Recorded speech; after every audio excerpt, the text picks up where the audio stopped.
supaya kita selamat dari kekal di dalam api neraka, yaitu dengan meyakini dua kalimat syahadat. Maka setelah itu, mestinya lah kita tahu apa makna daripada dua kalimat syahadat. Qala al-muallif rahimahullah, makna syahadatain, arti dari dua kalimat syahadat. Famakna syahadati an la ilaha illallah ijmalan. Adapun makna tidak ada Tuhan yang berhak disembah selain Allah secara global atau secara umum tanpa ada tafsil di dalamnya, tanpa diperinci secara rinci. Secara umum saja, makna dua kalimat syahadat, makna asyhadu an la ilaha illallah secara umum itu apa? A'tarifu bilisani, aku mengaku dengan lisanku. Jadi ketika kita mengatakan asyhadu an la ilaha illallah, aku bersaksi tidak ada Tuhan yang berhak disembah selain Allah. Ketika kita mengucapkan kalimat tersebut, maka terkandung di dalamnya makna a'tarifu bilisan. Aku mengaku dengan lisanku. Lalu apa lagi? Wa a'taqidu, dan aku meyakini dengan hatiku.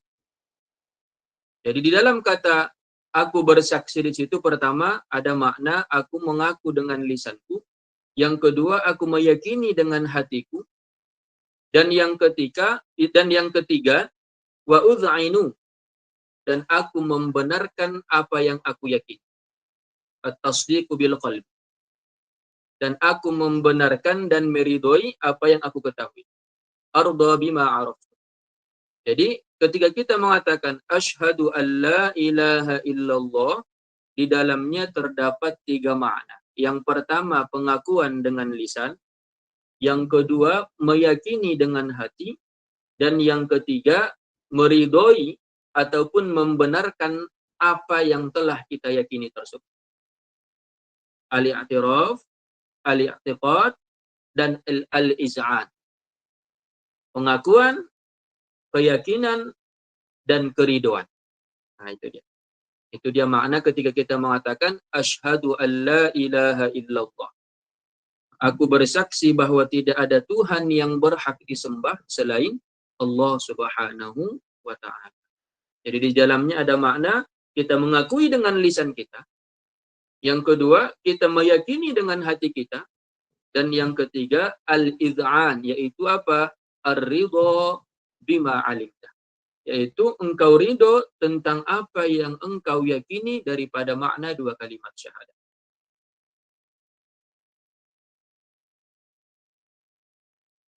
Wa uz'inu biqalbi, dan aku meridhoi dengan hati. Annal ma'budu bihaq, bahwa yang berhak disembah huwallahu ta'ala faqat, hanyalah Allah Subhanahu wa ta'ala. Jadi Tuhan yang berhak disembah hanyalah Allah Subhanahu wa ta'ala. Di dalam kalimat la ilaha illallah, di dalam kalimat la ilaha illallah ada kalimat ilahun. Ilahun. Di dalam bahasa Arab, sebagaimana yang dijelaskan oleh Al-Fayyumi, pengarang dari ataupun penyusun daripada, ada kitab di sini namanya Al-Misbahul Munir. Al-Misbahul Munir ini kamus bahasa Arab, dan pengarangnya juga Al-Lughawi, ahli bahasa. Jadi beliau menyebutkan di dalam kamus ini, nanti kalau kita seandainya punya kitab ini, kalau teman-teman punya kitab ini, Al-Misbahul Munir ini kamus. Tapi kamusnya itu bahasa Arab ke bahasa Arab. Yang dicari bahasa Arab dan dia maknai juga dengan bahasa Arab. Jadi dalam kitab ini Al-Misbahul Munir yang dikarang oleh Al-Lughawi Al-Fayyumi, ahli bahasa yang bernama Al-Fayyumi, di dalam rumus alif, lam, dan ha. Alif, lam, dan ha. Beliau mengatakan al-ilah ta'abbada wal ilahu al-ma'budu. Yang dimaksud dengan kata ilah adalah yang disembah, wa huwa Allah Ta'ala, yaitu adalah Allah Subhanahu wa Ta'ala. Jadi ketika dikatakan kalimat ilahun, Tuhan, maka di dalam bahasa Arab yang dimaksud hanya Allah Subhanahu wa Ta'ala, tidak Tuhan yang lain. Jadi di asal bahasa Arab, asal-asalnya dulu orang-orang Arab ketika mempergunakan kata ilah, yang dimaksud hanyalah Allah Subhanahu wa Ta'ala. Jadi Tuhan-Tuhan yang disembah selain Allah, Tuhan-Tuhan yang batil, Tuhannya orang Yahudi, Tuhannya orang Nasrani, Tuhannya orang Majusi, Tuhannya orang Konghucu, dan agama-agama yang lainnya yang menyembah selain Allah, Tuhan mereka itu dulu tidak dikatakan dengan ilah. Kenapa? Karena penggunaan kata ilah hanya dikhususkan kepada Allah. Sebagaimana yang dijelaskan dalam bahasa. Kalimat ilah itu kan bahasa Arab. Tentulah yang paham maknanya, yang tahu artinya adalah ulama-ulama bahasa. Lalu ulama bahasa menjelaskan, kalimat ilah wa al-ma'budu bihaq, hanya dipergunakan kepada Tuhan yang berhak disembah, yaitu Allah Subhanahu wa Ta'ala. Lalu katanya di kitab ini, summa sta'arahul musyrikun lima abaduhu min dunillah. Kemudian orang-orang musyrik, orang-orang yang menyembah selain Allah, mereka mempergunakan kata ilah ini kepada Tuhan-Tuhan mereka selain daripada Allah Subhanahu wa Ta'ala.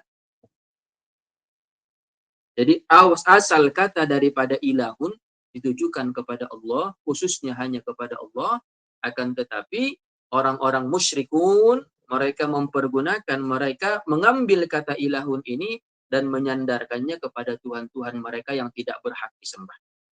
Maka ketika kita memaknai la ilaha illallah, makna yang sesuai dengan bahasa Arab dimaknai dengan la ma'budu bihaqqin illallah. Tidak ada Tuhan yang berhak disembah selain Allah. Kenapa? Karena kata ilahun ini dipergunakan juga sama orang-orang musyrikun. Dan mereka sandarkan kepada Tuhan-Tuhan mereka. Jadi untuk meniadakan Tuhan-Tuhan mereka, bahwa Tuhan mereka itu tidak layak disembah, maka kata para ulama, ilahun di situ maknanya al-ma'budu bihaq, ditambah kalimat haknya untuk mengeluarkan Tuhan-Tuhan yang tak berhak disembah, yaitu Tuhannya orang Nasrani, Tuhannya orang Yahudi, Tuhannya orang Majusi dan sebagainya. Jadi annal ma'budu bihaqqin, bahwa Tuhan yang berhak disembah huwallahu ta'ala faqat, hanyalah Allah Subhanahu wa Ta'ala saja. Jadi di dalam ahlu sunnah wal jamaah, makna la ilaha illallah, para ulama itu mempunyai dua pemahaman ataupun dua pengertian, bukan karena mereka bertentangan, tidak. Dalam memahami makna la ilaha illallah ada dua tafsiran di situ, dan dua-duanya adalah tafsiran ahli sunnah wal jamaah. Dan dua-duanya adalah tafsiran ahlu sunnah wal jamaah. Sebagaimana yang dijelaskan para ulama, nanti saya tulis. Jadi cara mudah untuk menafsiri kalimat la ilaha illallah. Apakah teman-teman bisa melihat? Ini ada papan tulis kan? Jadi ketika saya tulis nanti kalimat la ilaha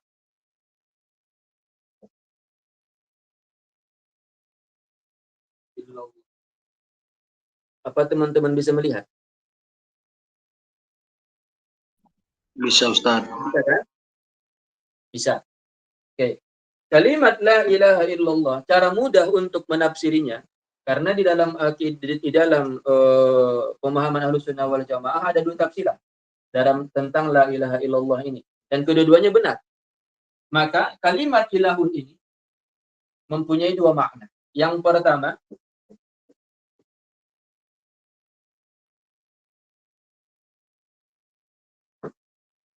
ma'budun bihaqqin. Yang kedua, khaliq.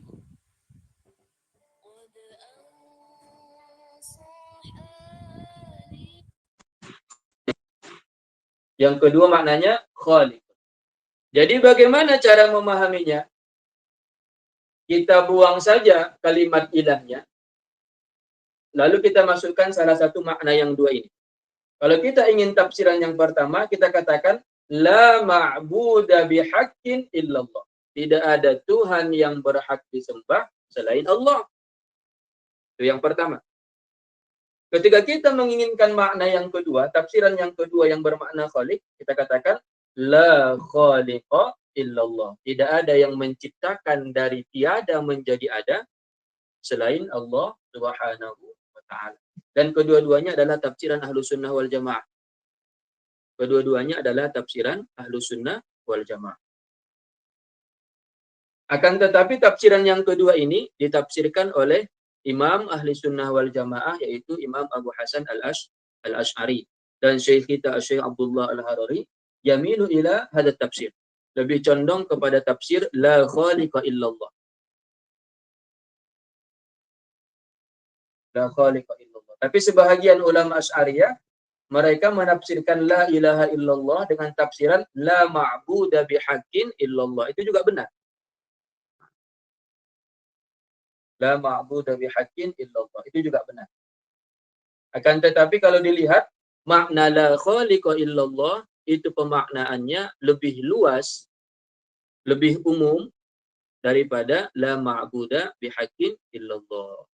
Cuman nanti kalau kita lihat di kitab Sirat ini tadi yang baru kita baca ataupun di kitab Mukhtasar yang dikarang oleh Syekh Abdullah Al-Harari, beliau lebih condong di dua kitab itu menjelaskan makna la ilaha illallah dengan kalimat la ma'budu bihaqqin illallah. Walaupun pada dasarnya beliau lebih condong kepada pendapat la khaliqa illallah, tapi di dua kitab ini As-Sirat dan Al-Mukhtasar, beliau menyebutkan makna la ilaha illallah dengan tafsiran la ma'budu bihaqqin illallah. Apa alasannya? Alasannya untuk menjelaskan kepada kita sebagai dalil bahwa bantahan kepada Wahabi nanti. Jadi beliau lebih condong kepada pendapat di dua kitab ini ya, di dua kitab As-Sirat dan Al-Mukhtasar lebih condong kepada tafsiran la ma'budu bihaqqin illallah. Tujuan beliau untuk menjelaskan kepada kita bahwa Allah lah Tuhan yang memang layak ataupun yang sebenar-benarnya disembah. Dan ini juga bantahan kepada kelompok Wahabiyah yang mereka mensyirikkan orang yang bertawassul ataupun orang yang bertabarruk dengan para nabi ataupun dengan para wali. Karena ketika kita bertawassul ataupun bertabarruk kepada para nabi dan para wali, maka tidak ada muncul di hati kita bahwa mereka lah yang menciptakan, bahwa mereka lah Tuhan yang memberikan rezeki ataupun yang menolakkan mudarat. Tidak. Akan tetapi yang memberikan rezeki dan menolakkan mudarat adalah Allah Subhanahu wa taala. Jadi makanya beliau di dua kitab ini, As-Sirat dan Al-Mukhtasar, beliau lebih condong kepada tafsiran makna daripada la ilaha illallah dengan la ma'budu bihaqqin illallah. Tapi kalau di antara dua tafsir ini selain daripada dua kitab ini, beliau lebih condong kepada tafsiran la khaliqa illallah. Dan kita ulang kembali kata al-ilahun, kata al-ilah itu pada dasarnya di dalam bahasa Arab hanya dipergunakan kepada Allah Subhanahu wa taala saja. Tidak dipergunakan kepada selain Allah Subhanahu wa taala. Akan tetapi kaum musyrikun ataupun orang-orang ataupun kelompok-kelompok yang tidak menyembah Allah, mereka mempergunakan ataupun mereka memakaikan kalimat ilahun ini kepada Tuhan-Tuhan yang tidak layak disembah tersebut. Jadi kita ulang makna daripada asyhadu an la ilaha illallah, di dalamnya ada pengakuan dengan lisan, ada keyakinan dengan hati, dan ada keridhaan dengan apa yang kita yakini. Di situ ada makna al-i'tiraf, di situ ada makna al-i'tiqad, dan di situ ada makna al-iz'an. Wa makna syahadati anna Muhammadan Rasulullah, dan makna daripada persaksian bahwa Muhammad adalah utusan Allah Subhanahu wa taala. Apa makna wa asyhadu anna Muhammadar Rasulullah? A'tarifu bilisan. Aku mengaku dengan lisan. Pengakuan di situ ada. Wa uz'inu biqalbi. Di kalimat uz'inu di sini juga termasuk di dalamnya keyakinan. Di kalimat uz'inu di sini juga terdapat di dalamnya makna al-i'tiqad. Jadi kita mengaku dengan lisan bahwa Muhammad adalah utusan Allah dan kita meyakini dengan hati bahwa Muhammad adalah utusan Allah dan kita membenarkan dan ridho terhadap apa yang kita yakini bahwa Muhammad sallallahu alaihi wasallam adalah utusan Allah. Itulah makna daripada syahadat yang kedua. Lalu perlu kita ketahui dan kita ajarkan dari nasab baginda Nabi besar Muhammad sallallahu alaihi wasallam itu semestinya harus kita ketahui. Minimalnya sampai Abdi Manaf. Muhammad bin Abdullah bin Abdul Muttalib bin Hashim dan bin Abdi Manaf. Mestinya lah kita ketahui di situ. Jangan hanya sampai Muhammad bin Abdullah saja. Anna Sayyidana Muhammad, bahwa Sayyiduna Muhammad mursalun, diutus, min indillah ila kaffatil alamina min insin wa jin. Diutus Allah Subhanahu wa taala kepada seluruh alam. Yang dimaksud kepada seluruh alam ini yaitu alam manusia, min insin wa jinnin, dan alam jin.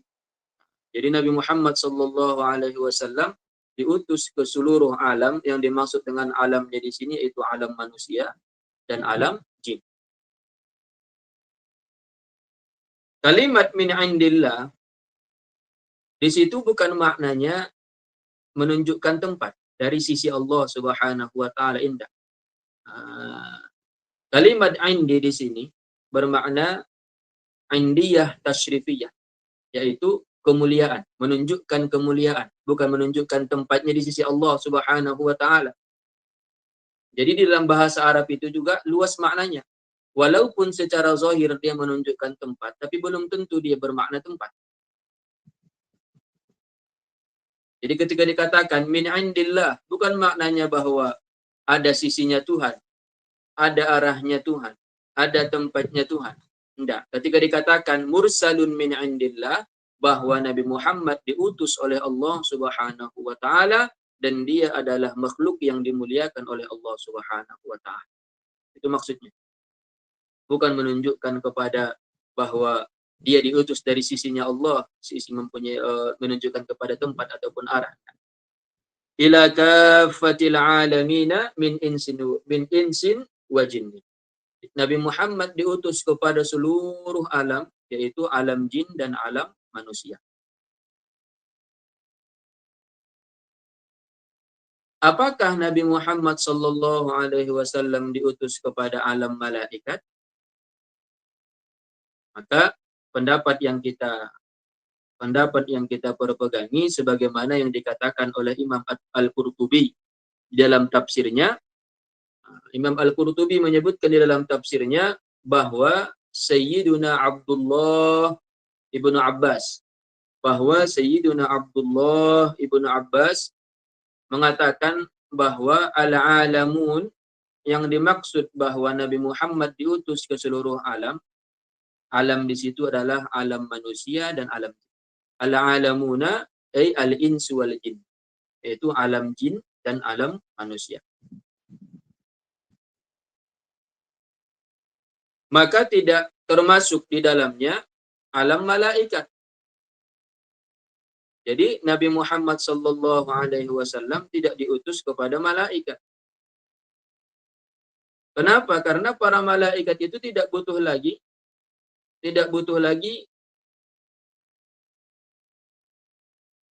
Rasul. Tidak butuh lagi mereka kepada Rasul untuk memberikan kepada mereka peringatan. Tidak. Kenapa? Karena mereka maksumun. Karena mereka terjaga daripada dosa. mereka tidak akan pernah berdosa lagi. Kenapa? Karena mereka ma'sumun. Ibadun mukramun la ya'sunallaha ma amarahum wa yaf'aluna ma yu'marun. Mereka adalah hamba yang dimuliakan, malaikat adalah hamba yang dimuliakan oleh Allah Subhanahu wa taala. La ya'sunallaha ma amarahum. Mereka tidak akan pernah bermaksiat kepada Allah tentang apa yang diperintahkan oleh Allah Subhanahu wa taala. Jadi tidak butuh kepada jadi mereka tidak membutuhkan kepada Rasul untuk memberikan kepada mereka peringatan. Jadi Nabi Muhammad sallallahu alaihi wasallam, para rasul dan para nabi diutus kepada alam manusia dan alam jin. Shadiqun fi kulli ma yuballighuhu 'anillahi ta'ala. Jadi Nabi Muhammad sallallahu alaihi wasallam shadiqun, orang yang benar, orang yang jujur. Apa yang beliau sampaikan itu adalah kebenaran. Fi kulli ma yuballighuhu 'anillah.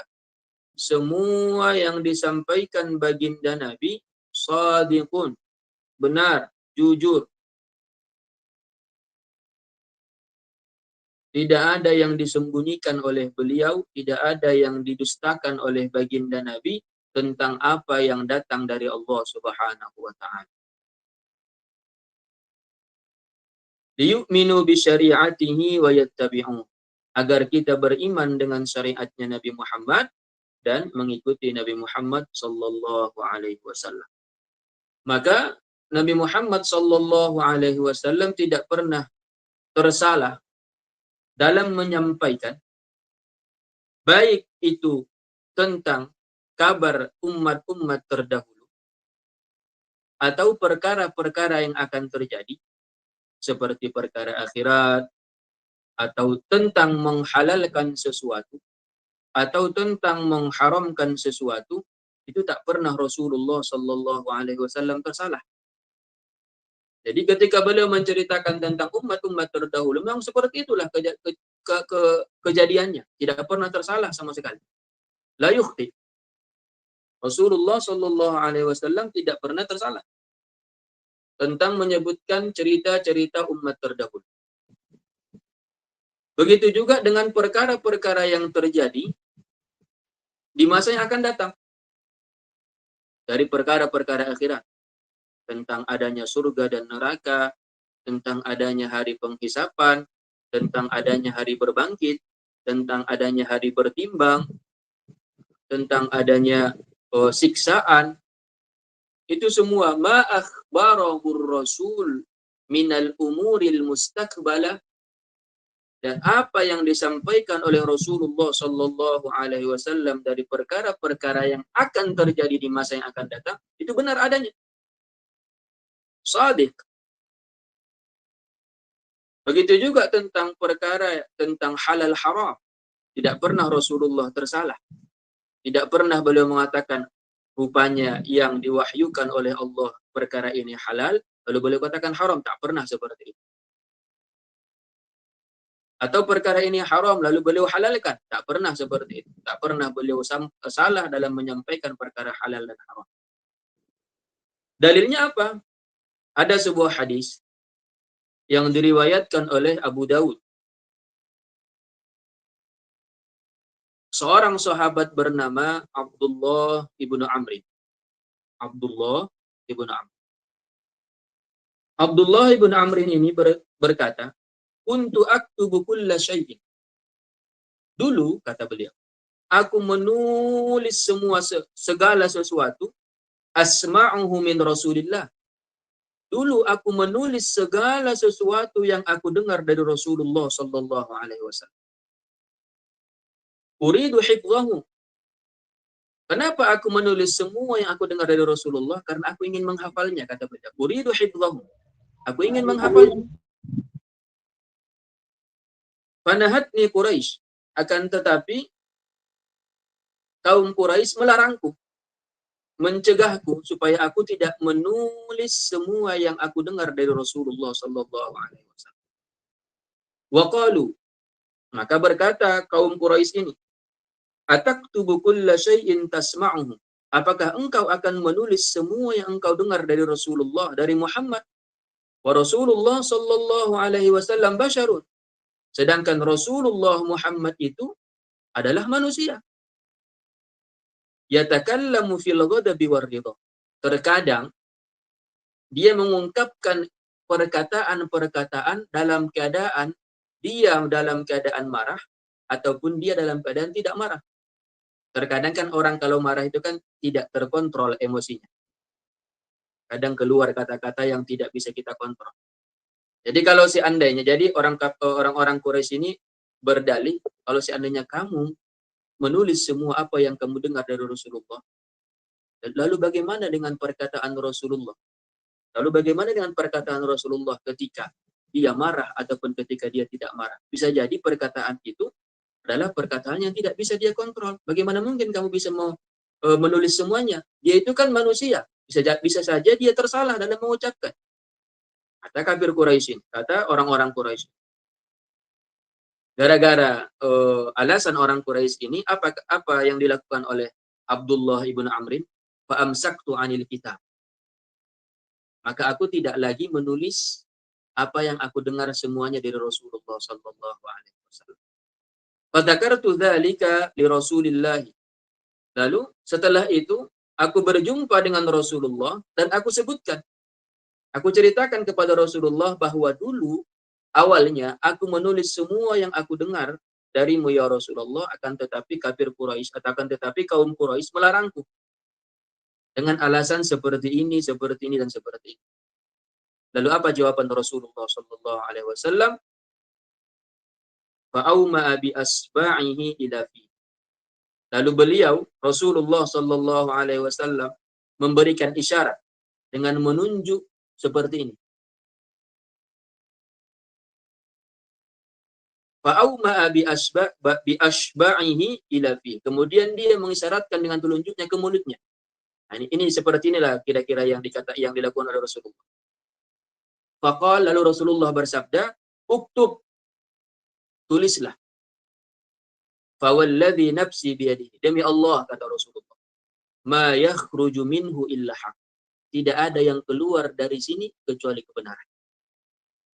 Jadi ini membuktikan bahwa semua yang disebutkan oleh Rasulullah sallallahu alaihi wasallam dari kabar-kabar umat terdahulu, dari perkara-perkara yang akan terjadi di masa yang akan datang, tentang perkara halal dan haram, huwa shadiq. Itu adalah benar adanya. Jadi apa kata Rasulullah? Uktub, kata Rasulullah kepada Abdullah ibn Amr. Uktub, fawalladzi nafsi biyadihi. Demi Allah, ma yakhruju minhu illa haqqun. Tidak ada yang keluar dari sini, kata Rasulullah, illa haqqun, kecuali kebenaran. Ini dalil kepada kita tentang anna Rasulullah sallallahu alaihi wasallam shadiqun fi kulli ma yuballighuhu 'anillah. Bahwa Rasulullah apa yang disampaikannya adalah benar adanya. Tidak pernah berdusta dan tidak pernah berbohong dan tidak pernah menukar-nukar hukum. Apa yang disampaikan, apa yang diwahyukan oleh Allah kepadanya, itulah yang dia sampaikan. Wal muradu bisyahadatain. Apa yang dimaksud dengan dua kalimat syahadat ini? Apa tujuan daripada dua kalimat syahadat ini?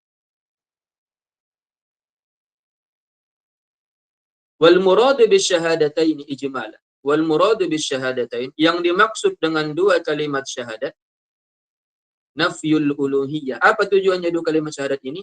Nafyul uluhiyah, untuk menafikan ketuhanan amma siwallah, dari selain Allah Subhanahu wa taala. Maka ketika kita mengatakan asyhadu an la ilaha illallah, maka kita telah menafikan sifat ketuhanan kepada selain daripada Allah Subhanahu wa taala. Kita menafikan sifat ketuhanan kepada Tuhannya orang Nasrani. Kita menafikan sifat ketuhanan kepada Tuhannya orang Majusi. Kita menafikan sifat ketuhanan daripada Tuhannya orang Konghucu dan sebagainya. Ketika kita mengatakan asyhadu an la ilaha illallah. Jadi kita apa? Menafikan sifat ketuhanan kepada selain Allah. Wa itsbatu halillah. Begitu juga ketika kita mengatakan asyhadu an la ilaha illallah, kita juga sedang mengisbatkan atau kita sedang menetapkan sifat ketuhanan itu kepada Allah Subhanahu wa taala. Ma'al iqrar. Begitu juga dengan pengakuan birisalati sayyidina Muhammad. Begitu juga dengan pengakuan kerasulan Nabi Muhammad sallallahu alaihi wasallam. Jadi makna daripada asyhadu an la ilaha illallah wa asyhadu anna Muhammadar Rasulullah, kalimat yang pertama kita sedang menafikan sifat ketuhanan kepada selain Allah dan menetapkan sifat ketuhanan itu hanya kepada Allah. Dan makna wa asyhadu anna Muhammadar Rasulullah, kita mengakui dengan sebenar-benarnya bahwa Muhammad sallallahu alaihi wasallam adalah utusan Allah Subhanahu wa taala. Maka ketika kita menghadirkan ataupun mempergunakan makna dua kalimat syahadat seperti ini, maka disitulah dikatakan telah benar iman orang tersebut. Ketika dia mengucapkan asyhadu an la ilaha illallah dan dia menafikan semua sifat ketuhanan kepada selain Allah, dan dia membenarkan bahwa Nabi Muhammad sallallahu alaihi wasallam adalah utusan Allah, maka disitulah dia dikatakan telah benar keislamannya, telah benar keimanannya. Maka orang yang menghadirkan makna yang demikian, makna asyhadu an la ilaha illallah wa asyhadu anna Muhammadar Rasulullah, dan dia tidak mendatangkan hal-hal yang membatalkan dua kalimat syahadat. Ada rupanya hal-hal yang membatalkan dua kalimat syahadat? Ada. Nanti kita bahas di bab riddah. Itu nanti yang membatalkan makna dua kalimat syahadat. Dan dia tidak mendatangkan hal-hal yang membatalkan makna dua kalimat syahadat, maka dia dikatakan adalah seorang yang muslim dan mukmin. Ketika dia meyakini makna dua kalimat syahadat seperti yang kita jelaskan tadi, dan dia tidak mendatangkan hal-hal yang membatalkan makna dua kalimat syahadat, maka dia dikatakan adalah seorang muslim dan mukmin. Adapun orang yang tidak beriman kepada Allah dan tidak beriman kepada Rasulullah, dia tidak meyakini makna dua kalimat syahadat, dia tidak meyakini makna asyhadu an la ilaha illallah wa asyhadu anna Muhammadar Rasulullah, tidak beriman kepada Allah dan tidak beriman kepada Rasulullah sallallahu alaihi wasallam, maka dia adalah seorang yang dianggap tidak dalam agama Islam. Fahuwa kafir, maka dia adalah seorang yang kafir. Dalilnya apa? Dalilnya dari Al-Qur'an, firman Allah Subhanahu wa taala, "Wa man lam yu'min billahi wa rasulihi fa inna a'tadna lil kafirin sa'ir." Apa kalimatnya? Lil kafirin. Jadi orang yang tidak beriman kepada Allah dan tidak beriman kepada Rasulullah, fa inna a'tadna, sesungguhnya kami persiapkan bagi mereka. Bagi siapa ini? Bagi orang-orang yang tidak beriman kepada Allah dan tidak beriman kepada Rasulullah, dan Allah menyebutnya di dalam Al-Qur'an bagi orang yang tidak beriman kepada Allah dan tidak beriman kepada Rasulullah dengan sebutan apa? Lil kafirin. Itu orang-orang yang kafir, sa'ira, neraka jahanam.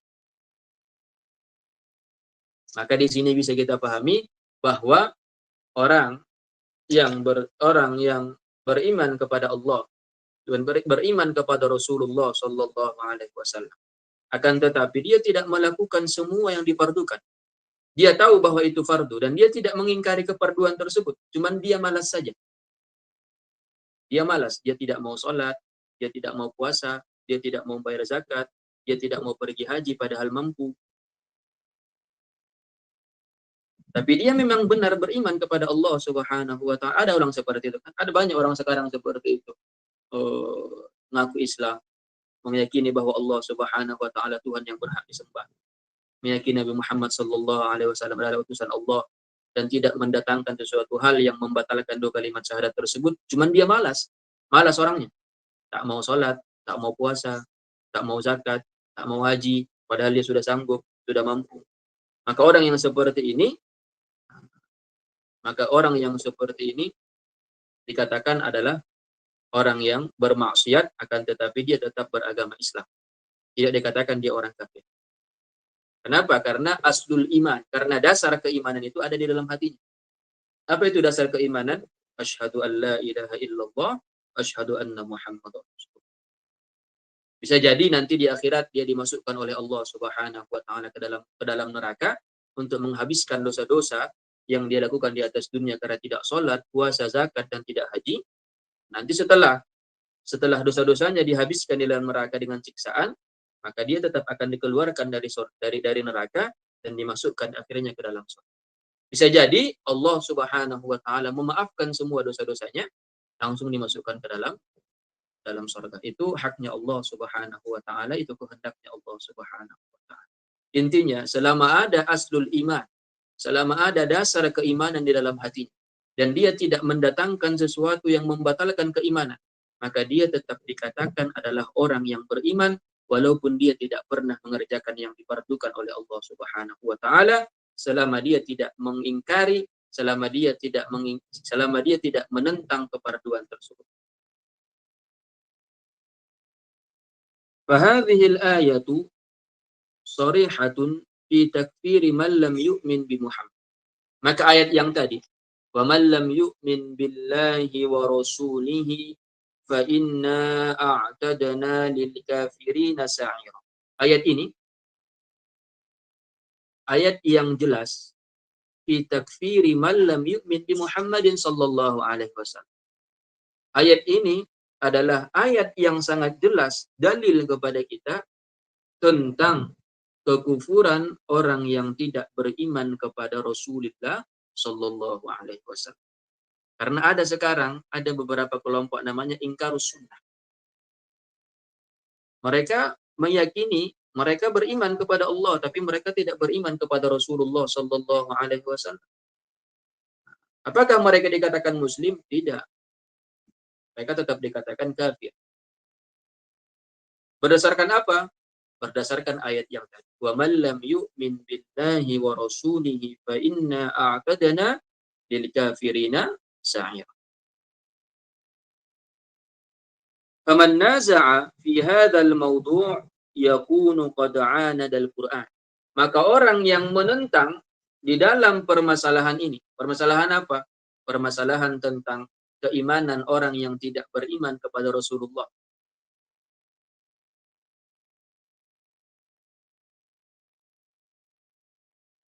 Jadi dia masih menentang, tidak dikatakan orang yang tidak beriman kepada Muhammad itu orang kafir. Enggak, tidak dikatakan. Dia masih menentang.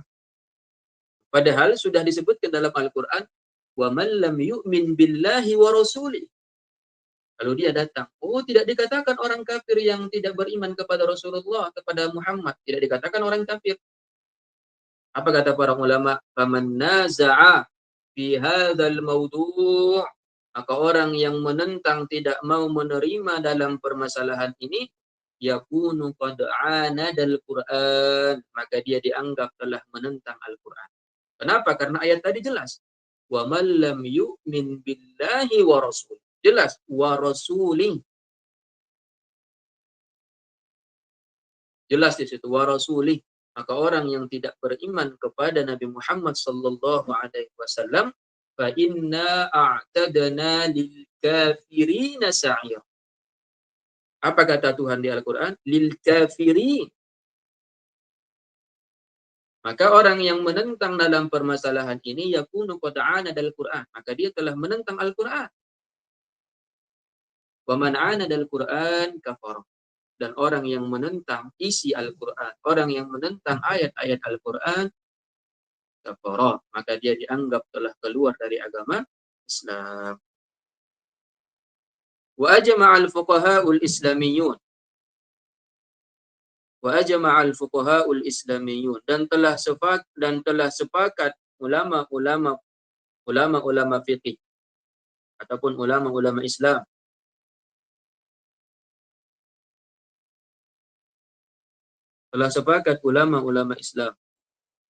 ala takfiri man dana bighairi Islam, tentang kekafiran orang yang tidak beragama Islam.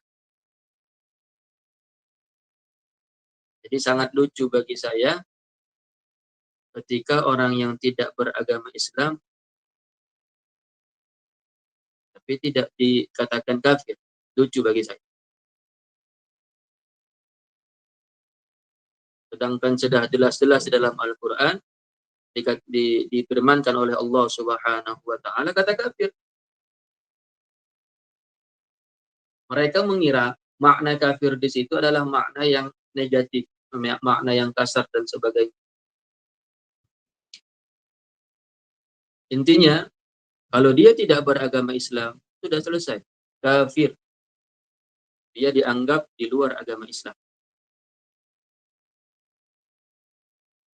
Kenapa? Karena Allah Subhanahu wa Ta'ala menyebutkan di dalam Al-Quran, وَمَنْ يَبْتَغِ غَيْرَ الْإِسْلَامِ دِينًا فَلَنْ يُقْبَلَ مِنْهُ وَهُوَ فِي الْآخِرَةِ مِنَ الْخَاسِرِينَ وَمَنْ يَبْتَغِ غَيْرَ الْإِسْلَامِ دِينًا.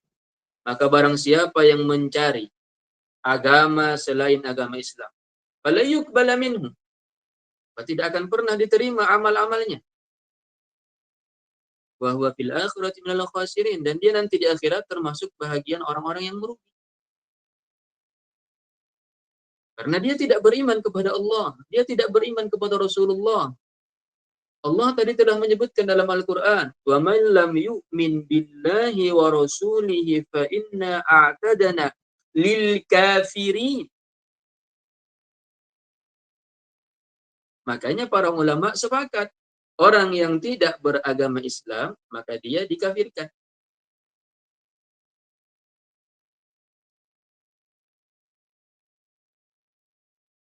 Nanti kita dikatakan keras pula kan? Al-Imam An-Nawawi. Al-Imam An-Nawawi. Man lam ya'rif Al-Imam An-Nawawi. Siapa yang tidak mengetahui Al-Imam? Di dalam kitabnya Raudatul Talibin. Di dalam kitabnya Raudatul Talibin. Di bab riddah. Al-Imam An-Nawawi. Di dalam bab riddah. Kitabnya bernama Raudatul Talibin. Beliau menukil dari Al-Qadi Al-Hafiz Abil Fadl Iyad. Al-Qadi Iyad. Al-Imam An-Nawawi menukil perkataan Al-Qadi Iyad di dalam kitab Raudatul Talibin. Apa kata beliau? Innamal lam yukaffir man dana bi ghairil Islam. Sungguhnya orang yang tidak menganggap bahwa orang yang tidak beragama Islam itu dikatakan innamal lam yukaffir man dana bi ghairil. Sungguhnya orang yang tidak mengkafirkan orang yang tidak beragama Islam, kan Nasara, seperti Nasrani, au syakka fi takfiri, atau dia ragu apakah mereka itu kafir atau tidak, au sahhaha madhhabahum, atau dia menganggap benar ajaran mereka, atau dia menganggap benar agama mereka. Ada kan sekarang mengatakan semua agama benar. Ini bukan kata saya. Ini bukan kata saya, ini bukan kata guru-guru kita. Ini kata siapa? Al-Qadi Iyad. Siapa yang menukilnya? Al-Imam An-Nawawi. Di kitab mana? Raudatul Talibin. Apa kata beliau? Fahuwa kafirun wa in azhara ma'a dzalika Islam. Maka orang yang tidak mengatakan orang yang tidak beragama Islam kafir, atau dia ragu apakah mereka itu kafir atau tidak, atau bahkan membenarkan ajaran mereka. Apa kata Imam An-Nawawi di kitab Raudatul Talibin ketika beliau menukil pendapat Al-Qadi Iyad, fahuwa kafirun, maka dia dianggap sebagai orang kafir wa in azhara ma'a dzalika Islam. Walaupun dia secara zahirnya menunjukkan bahwa dia adalah beragama Islam.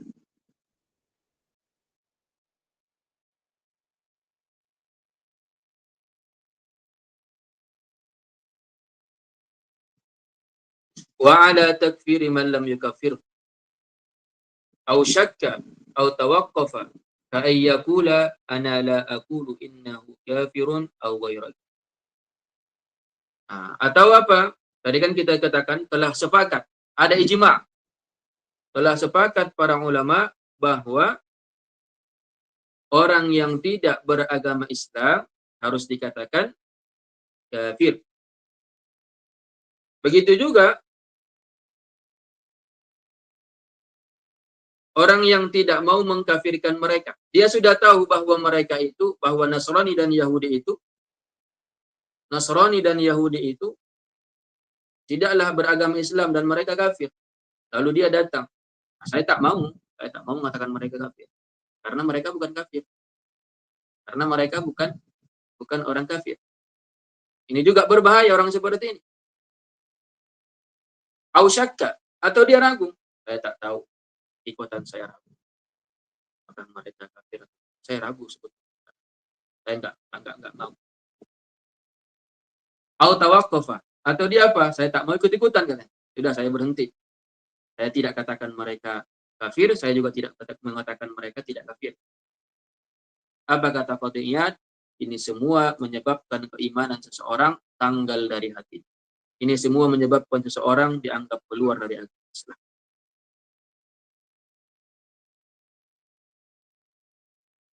Kira-kira sampai di sini ada yang ingin ditanyakan? Insyaallah kita sambung di pertemuan selanjutnya. Assalamualaikum Ustaz.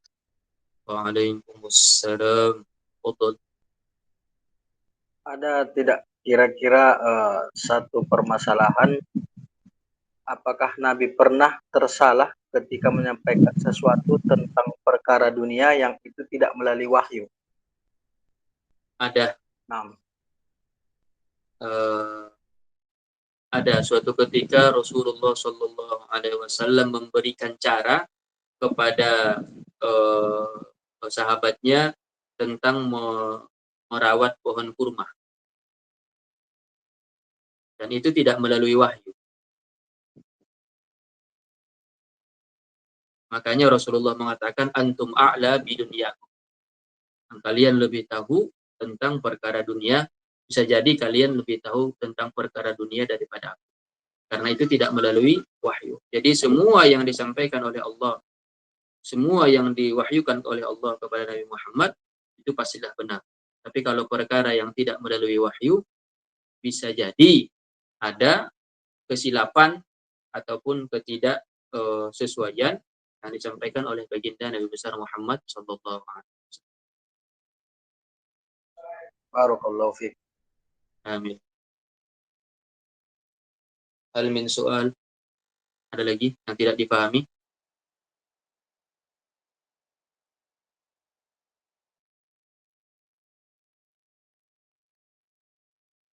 Kalau tidak ada, kita tahlil satu kali, sholawat satu kali, kemudian berdoa kepada kedua, kemudian mendoakan kepada kedua orang.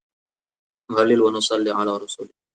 La ilaha illallah. Allahumma salli ala sayyidina Muhammad wa sahbihi wa barik wa sallim. Rabbi ghfirli wa liwalidayya wa lil mu'minina wal mu'minat. Alhamdulillahi rabbil alamin. Assalamualaikum warahmatullahi wabarakatuh. Waalaikumsalam warahmatullahi Waalaikumsalam warahmatullahi wabarakatuh.